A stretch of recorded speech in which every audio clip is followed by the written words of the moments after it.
Wake that up. LA's #1 hip-hop morning show is Nick Cannon Mornings on Power 106. Nick Cannon Radio, it is an honor and a pleasure. That quarantine check-in right now, close conversations, up close and personal conversations with people that I admire, that I look up to, fixtures in the game, and this brother right here is all of that and so much more. A true pioneer, my OG, but the greatest entertainer, the one and only Dougie Fresh. What's going on, my brother? Brother, much love, and as always, man, it's great to see you.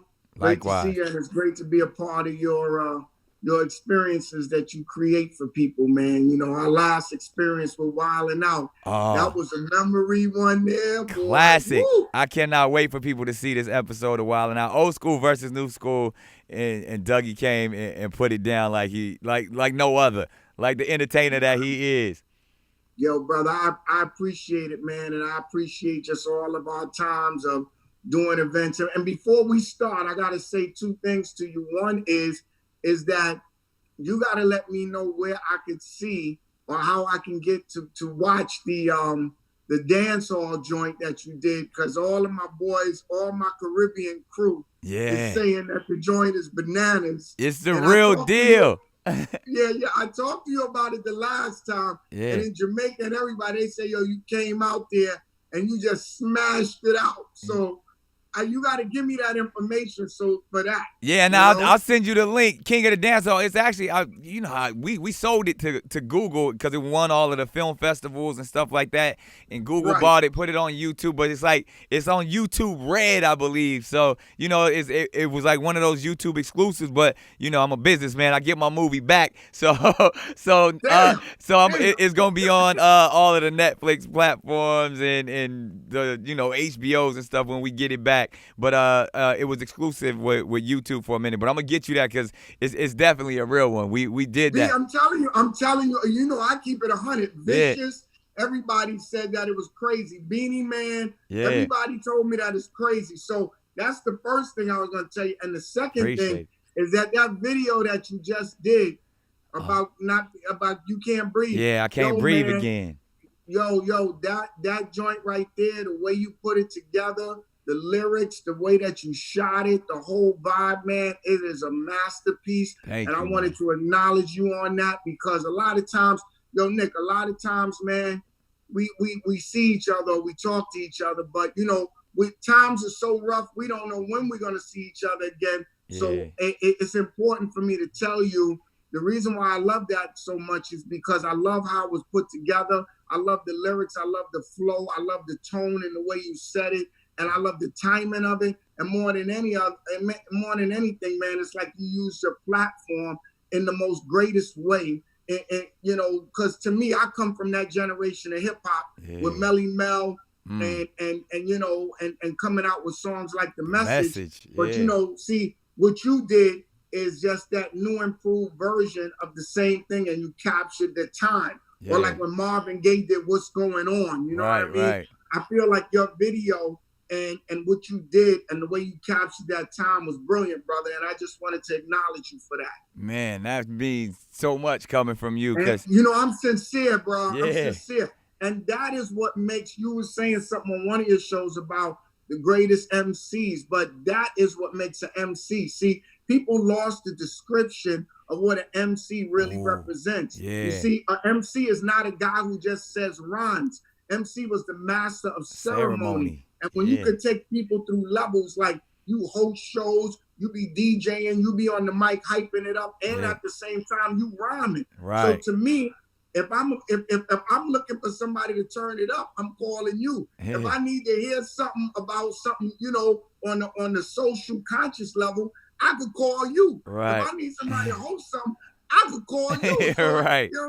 You're not a one-trick pony. Right. You see what I'm saying? So that's what makes you a great MC. Man, and I that's appreciate the way that I learned. I was about to say, I learned it from you. Hey, look, and you mastered it, boy. You rolling with it, because that joint there that you did, man, I'm telling you, I put it on my on my Instagram, and I let it, I mean, when I first seen it, I just said, I got to make sure everybody get to see this, man, because it was a masterpiece, and and it was timely. You know what I'm saying? Right.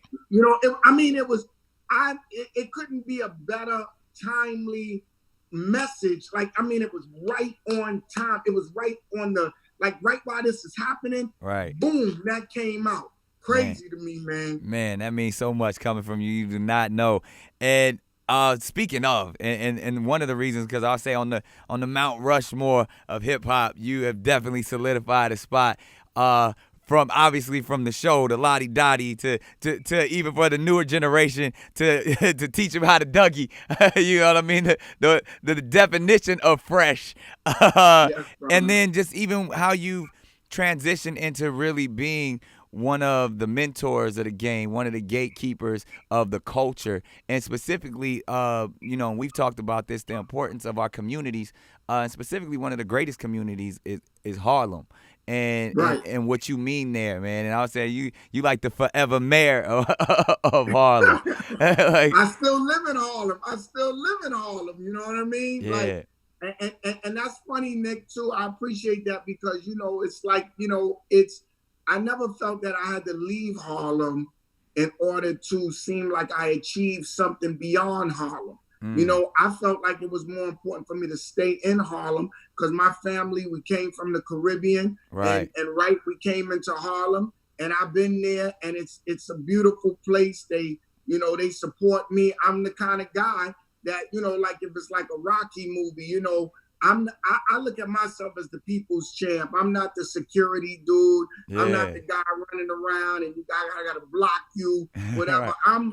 I'm like the guy that, we can have real conversations. We could go over to Sylvia's. Yeah, I open up my restaurant out there. You know what I'm saying? It's real.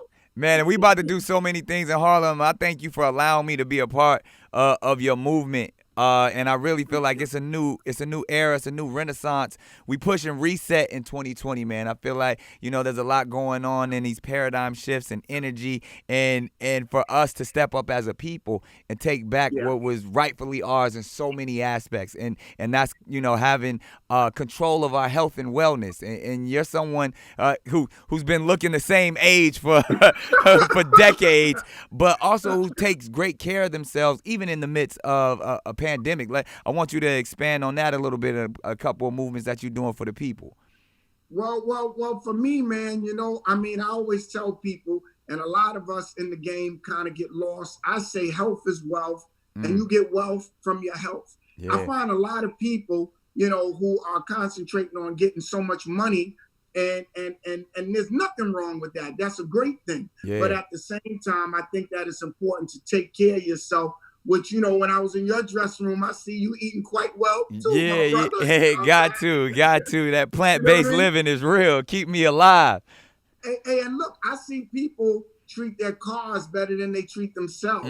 I see them go to the gas station and put in super duper unleaded, and when they get ready to eat, they eat something completely different than what they put into their car. Yeah, so poison. I try my best to show brothers and sisters as much as an example by saying the words, to take a little time to think about yourself, get your rest. Yeah. Obviously, nutritionally, try to eat the best stuff you can. Food is fuel. Fuel is food. Yeah, man. Yeah. It's the fuel. Yeah. And then even if you could do moderate exercises, it's okay. Because you don't have to be training like you're going to try to become a professional, right. athlete. All you got to do is things that can keep you maintained. And I feel like a lot of us are, we get so caught up in chasing the paper that by the time we get the paper, we don't enjoy it because we're not in a healthy condition to enjoy what we work so hard for. Yeah. You know what I mean? Or even our family. We can't enjoy our children. Right. We can't,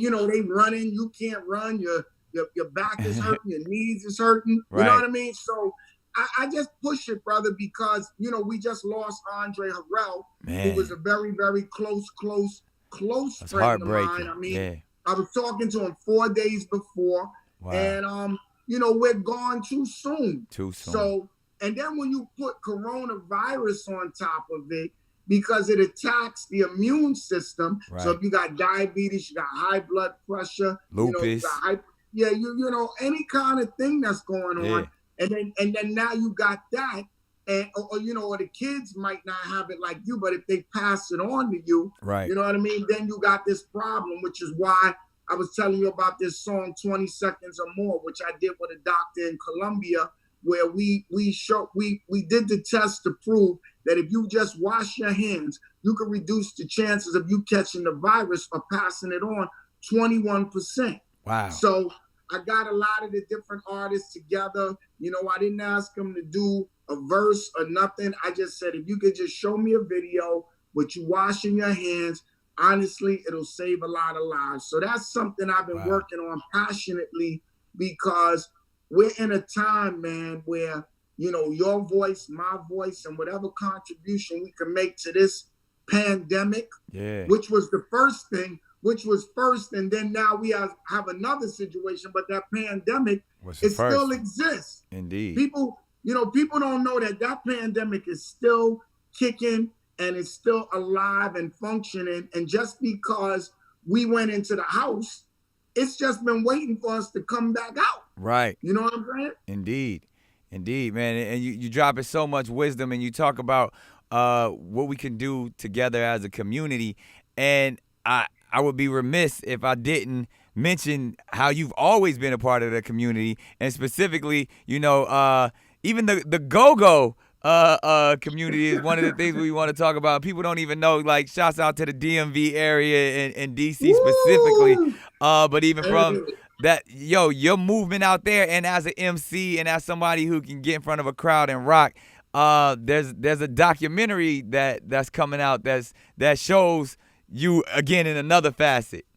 That's right, brother. Well, you know, I appreciate you putting us on to promote this, because I think go-go, once again, from a culture perspective, go-go music, and just to tap into it lightly, but to put some clarity to it, you know, on the 21st of June, on Sunday, on TV1, people are going to see the way go-go music was created. Now, some people may say, well, what is go-go?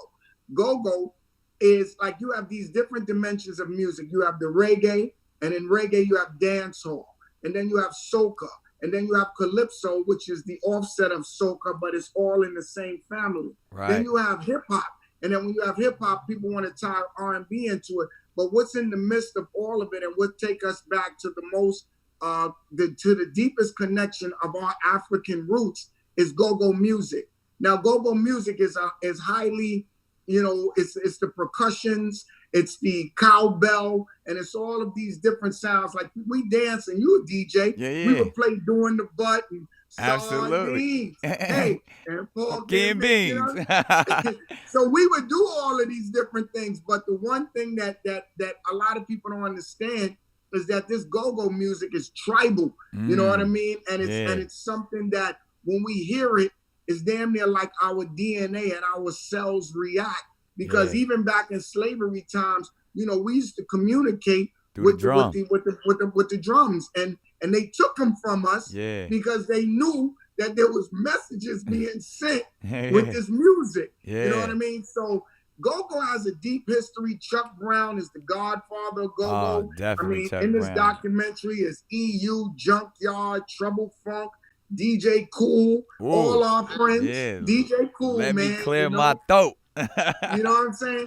So I did it because I felt like the same way hip hop has a foundation and a beginning and an origin, and we know how it started, and you know, and I played such a major role in it by, even when we look at the elements of hip hop, you know, you got the DJ, you got the MC, which we just discussed, which is the master of ceremony. You have the break dancer, you have the graffiti artist, and then you have the fifth element, which I created the fifth element, which is the beatbox. Yeah, see, I was going the human beatbox. I was going to touch on that. I wanted to give the opportunity, because obviously, you know, it's become an element and a culture of its own now. Even but you, from Lottie Dottie even to in Beach Street, you were the first person I had ever heard do it, and then I started to hear whether it was Fat Boys or Biz, but like the human beatbox, did you like just create that one day?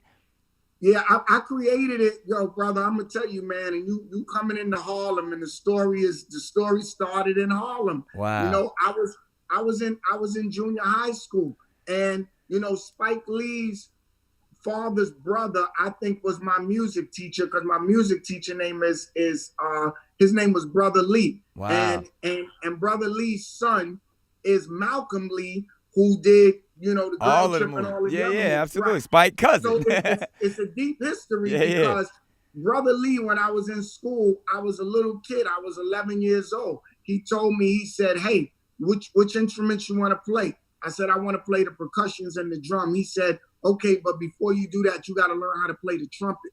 So Wow. he gave me a trumpet to take home.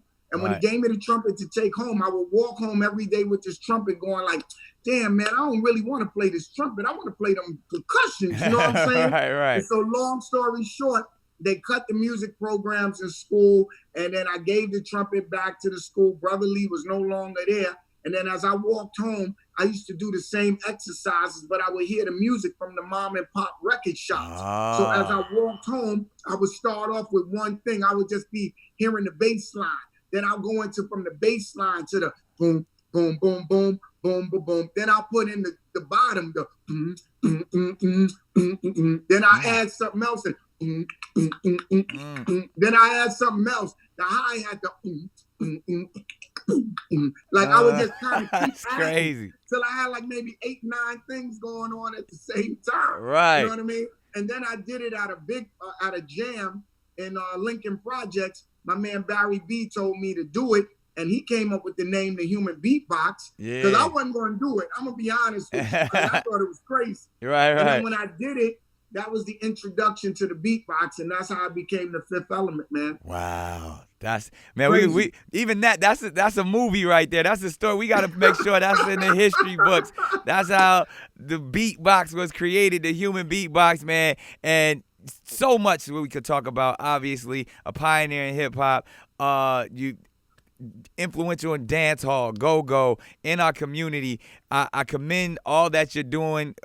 Clearly, you and I are going to do so much more together soon. But we do this real quick. We call this the firing squad. I got to put my guy in. As much love as I got for you, we got some philosophical, psychological, and ultimately fun questions. Rapid fire. And I know you're going to drop some gems on us, so we're going to go straight to it. We start this one off. Love and fear. It's a psychological study that truly there are only 2 emotions, and all the other emotions stem from love or fear. So when it's all said and done, like Niccolo Machiavelli said, the Italian philosopher, if you can't be loved, then you might as well be feared. So what's more important to Dougie, love or fear? Love. Talk about love. Automatic. And the reason why I say love, because love is a demonstrative word that's proven through an action. When you love somebody, you demonstrate it. It's a demonstration. Fear is not real. Fear is fake. Fear is psychological. Fear is something that prevents us from being who we really are. And it's pretty much what we're dealing with right now in the pandemic, as well as, they use the pandemic to control us, as well as they use the systematic racism to control us, and it's never been real. So if we feed into it, it becomes real, but it's not real. That's why we asked that question, to be answered perfected and perfection like that. But we talking fear for a second. Does Dougie Fresh have any fears? What's your greatest fear? Anything you scared of? It's funny too. That's a very interesting question. I don't have any fear of anything that I know off the top of my head, which is very interesting to say. It's not and I'm not even saying it to be no tough guy. Yeah. I'm just saying it that I really don't know anything that I have a fear of off the top of my head. No, let me say it this way. I have a sensitivity towards something happening to my fellow man, to my brothers and sisters. If my son went outside and I know that it was some kind of a dangerous situation going on, I have, a sensitivity. I have an alertness. I guess my anxiety, my energy might grow. Might in regards shift. to that. Yeah. But it's not so fear. I believe I have that. I believe I have that kind of fear that when I'm supposed to have it, because see, fear is a protection too. You know what I mean? Meaning, like, it is wise to be fearful. If there was a cougar sitting in the studio right now, you know what I mean? Now you wouldn't be fearful to where it would like paralyze you, but fearful You'd enough. be aware. Right, aware. So that's the word. See what I'm saying? You know, Facts. that right. That's good right. stuff. So, best piece of advice that Dougie Fresh has ever received? The best piece of advice is from a business perspective, because I'm talking to a businessman. I learned this one here, my brother. Sometimes the best deal I ever made was the deal that I never made. Ooh, that's a powerful one. It's a You see powerful. what I'm saying? Yep. The best deal I ever made was the deal that I never made. That's real game right there. Worst piece of advice you've ever received? The worst piece of advice? The worst piece of advice was I guess when people people told me don't pursue my hip hop career. Yeah. You know, because when I was in school, I was going to go to school for law. And unlike a lot of young brothers and sisters, you know, Nick, I never had a job. Like I've only done this ever since the time of me, you know, creating the beatbox all the way through. And, you know, my records, I made them because I did shows and I saved up the money. And then I paid to make Lottie Dottie and the show. Wow. And I went in there. And so I owned the masters and all of this other stuff. And I've been touring ever since I was a kid. They had to take me out of high school. Wow. So I could finish the work to finish it in high school. So for me, a lot of people were telling me, yo, man, this hip hop thing is not going to happen. It's something that's a fad. It's going to pass. See, people don't really understand that at one time, hip hop was not loved at all. Right. People were saying, cut it off. That's noise. They're talking foolish. So pretty much, I think the worst advice I ever got was for me to not pursue my career. And obviously, you see, I didn't take it. Yeah, I'm glad you did not take that bad advice. Now, we got to say, what's Dougie Fresh's greatest accomplishment? Oh, wow. What is my greatest accomplishment? I feel that my greatest accomplishment is not even, I'm not at my greatest accomplishment yet. You haven't achieved it yet. I heard that. No. I feel like I'm still in the process, you know, like you. I feel like you're still in the process. 100%. I don't feel like we have seen what's yet to come from you. And I know they haven't seen what's yet to come from me. I'm thankful. Yeah. I thank the Creator every day for everything that I've been able to accomplish. And I hope that it inspired people to see that the possibilities are endless. Because let me tell you this one last thing on the MC side, because I think it's important for you to hear this part. Yeah. When I was rhyming, right, I could rhyme really, really good. Right. And I learned from a lot of the people who I consider to be the top at the time, and then generationally, you know, it went on and on. But I had to make a choice that when I created this beatbox thing, and when I was dancing, and when I was thinking about crowd participation and melody and all, I said, yo, should I go down this road and just be this guy that rhyme good, or should I open it up and do all of the things I do well? Reason why I'm sharing that with you is because that's what you should do, and that's what you are doing. You see what I'm saying? Indeed. Because see, you're redefining what we consider to be the best at a particular thing. So when cats was saying so-and-so is the best at this, so-and-so is the best at that, I would say, yeah, that's good and that's great. But I always felt that I made the sacrifice to not just be in that one category, right, but to cover all of the different categories or create a new dimension of the category. Because if I didn't take that move, if I didn't make that move, then we will all just be in that one category. That's true. You see what I'm saying? Yeah. So that's why what you're doing is important, because it's expanding the way that we see the categories now. You see what I'm saying? Yeah, man. Well, you put it so eloquently and kind of taking me right in the direction that I do want to talk about in this new dimension of MCing and categories. Right. I got to get your top 5, however you want to define it. Just it could be top 5 MCs, top 5 musical inspirations, but what you see is like, yo, these are the 5 individuals that I want to highlight. Well, you know, it's funny too, man, because that's kind of like that's a trick question in a way. You know what I It mean? definitely is. Right. And it changes all the time. Right. And it's a trick question because see, when you talking to me, you talking to somebody who's a part of the beginning of it. Yes. So Forefathers. right. So if you're talking to somebody who's at the beginning and who also created one of the elements. My perspective is different. Yeah. You see what I'm saying? So in answering your question as honestly as I can, in the first generation of hip hop, I would give it to DJ Hollywood, who some may not know, who is the master of crowd participation. Yes. I would give it to we still use Hollywood's callbacks. People don't even know where they came from.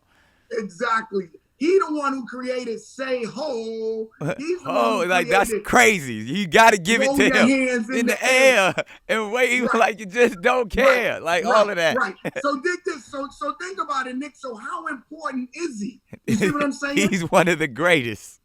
Right. So how could I leave him out? Right. So you got him. You got Melly Mel, which from a lyrical perspective, he was the first conscious rapper we had.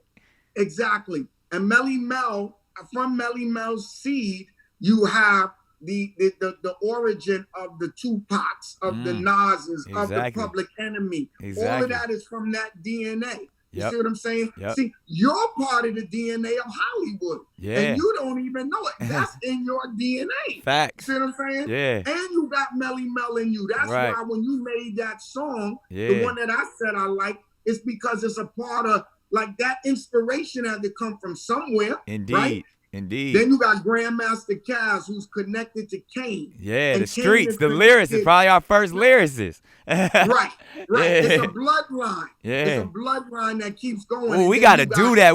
There needs to be like a lineage ancestry.com of MCs of like where all the lyricists come from, where all the crowd participate, where all the ladies met. Like, yo, that's something there. Right. Now we talking. Yeah. Then you got Kumo D. Ooh. And we got Kumo D. First battle rapper, is that what we giving him? Right. Yeah, him and Busy B. Right. Yeah. And redefine what a battle was. Battles changed from that particular time all the way down. So if you move then into the next generation, you got the Rakims, you got the Canes, you got KRS-One, you got Cool G Rap, you got a whole series of. I mean, you got so when we ask that question, I could go with what's the most obvious. I could say, from a lyrical standpoint, if you're talking about the most current guys out right now. Most people will mention Kendrick. Most people will mention Cole. Most people will mention. I mean, I even think Young Thug is a bad dude. Yeah, you understand? That when it comes to melody and you want to say it. Yeah, he talented. He jazz with it. You know what I mean? He got some Miles Davis in it. Right. The whole flow style changed. I just heard something from the baby the other day that was crazy. Yeah, man. And I see him as somebody that really is adding to the new dimension of the way hip hop is expressed. And let me say this too. Let's not forget about the females. I think Nicki Minaj is a serious situation. Amazing talent. Yeah. You know what? This is what, and I love your top 5 and how you broke it down. But that even what some of the things that you and I got to put together in Harlem. I think it's time. We got to do that Hip Hop Hall of Fame and embody it in a real space, a brick and mortar space, a museum-esque institution that can break all of these elements down and bring us all together, and a place that people can come, break bread, learn, and really do something for the community. So I feel like something's being birthed as we speak right now. Hey, brother, you right. Hey, look, and I'm going to tell you from our last conversation, I lined everything up. It's just that when the pandemic happened and we looked at everything that's going on in the world right now, I felt like, our attention had to focus on look at what's going on right here and do everything we can to move forward. I just did a song with Black Thought. Salam Remy produced it. I think I got Ferg on there. Buster, Jill Scott. Wow. And see, because the new self-destruction, is that what we got putting together? Hey, look, when I let you hear this one, man, this one here is definitely about being proud to be who we are, and at the same time acknowledging what's going on and how we must change this system, because you understand, brother, it ain't working for us. Nah, and we got so much work to do. We got to take control of our narrative, and I'm grateful and in debt to brothers like you for showing me the way of how to control my narrative and then continuing to lead that charge, man. So I commend everything. And you, the last thing that we always say in the firing squad, and I'll give you the opportunity, we talk legacy, we talk journey, and clearly, like you said, you are one of the elements, one of the creators of hip-hop. When it's all said and done, what's one word that best describes Dougie Fresh? Love. There it is. This has been an incredible conversation, up close and personal, with my loved one, yes, my brother. Dougie Fresh. Appreciate you, man. No doubt. Appreciate you for real, brother. And thank you for having me on this show. And thank you for having me on Wildin' Out, man. In life, it's not the big things that people say. It's the little things that people do. Ooh. And I appreciate you, my brother. Thank you. Likewise.